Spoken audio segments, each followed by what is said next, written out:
అందరికీ నమస్కారం. Welcome to Telugu వల్. తెలంగాణ రాష్ట్రంలో ఖాళీగా ఉంచిన జూనియర్ లైన్మెన్ పోస్టులను వెంటనే భర్తీ చేయాలని తెలంగాణ విద్యుత్ పంపిణీ సంస్థ హైకోర్టు ఆదేశించింది. అయితే ఈ పోస్టులకు సంబంధించి హైకోర్టును ఆశ్రయించిన అభ్యర్థులకు వెంటనే పోస్టులను కేటాయించాలని టీజీఎస్పీడీసీఎల్ కు ఉత్తర్వులు జారీ చేసింది. దీంతో త్వరలో వీళ్ళందరికీ కూడా జూనియర్ లైన్మెన్ పోస్టులను విద్యుత్ పంపిణీ సంస్థ కేటాయించబోతోందన్నమాట. కాగా 2500 లైన్మెన్ పోస్టుల భర్తీ కోసం టీజీఎస్పీడీసీఎల్ 2019లో నోటిఫికేషన్ అనేది జారీ చేసింది.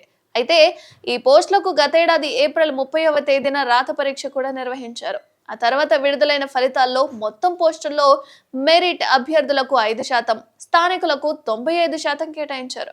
వీటిపై గతంలో విచారణ జరిపిన సింగిల్ బెంచ్ జడ్జ్ లైన్మెన్ పోస్టులకు రాష్ట్రపతి ఉత్తర్వులను వర్తింపచేయడం చెల్లదని తీర్పు చెప్పారు. ఇక కోర్టు ఉత్తర్వుల మేరకు కొన్ని పోస్టులు భర్తీ చేయకుండా ఖాళీగానే ఉంచేశారు. అయితే 5% మెరిట్, 95% స్థానికులు కేటాయించడాన్ని సవాల్ చేస్తూ హైకోర్టులో 25 పిటిషన్లు దాఖలయ్యాయి. అయితే ఆ నోటిఫికేషన్ లోని పార్ట్ 2లో పేర్కొన్న కొన్ని నిబంధనలను కొట్టేసేశారు. ఇక దీన్ని సవాలు చేస్తూ కొందరు అభ్యర్థులు టీజీఎస్పీడీసీఎల్ పై 25 పిటిషన్లు కూడా దాఖలు చేశారు. వాటిపై తాజాగా జస్టిస్ అభినందన్ కుమార్ షావిలి, జస్టిస్ అలిశెట్టి లక్ష్మీనారాయణతో కూడిన ధర్మాసనం విచారణ కూడా జరిపింది.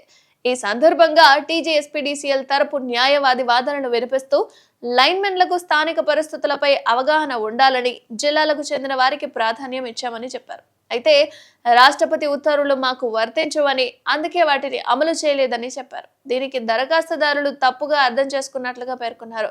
ఒకే మెరిట్ ఉన్నవారు ఇద్దరున్నప్పుడు వారిలో స్థానిక జిల్లావాసికి ప్రాధాన్యం ఇస్తున్నట్లుగా న్యాయమూర్తి తప్పుగా అర్థం చేసుకున్నారని పేర్కొన్నారు.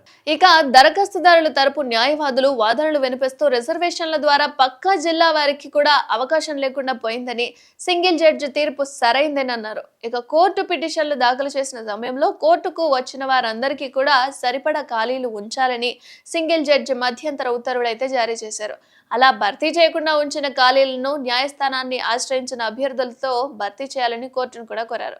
ఇందుకు ఆమోదం తెలిపిన కోర్టు పిటిషన్లు వేసిన అభ్యర్థులకు వెంటనే పోస్టులు అనేవి కేటాయించాలని టీజీఎస్పీడీసీఎల్ ను ఆదేశించింది.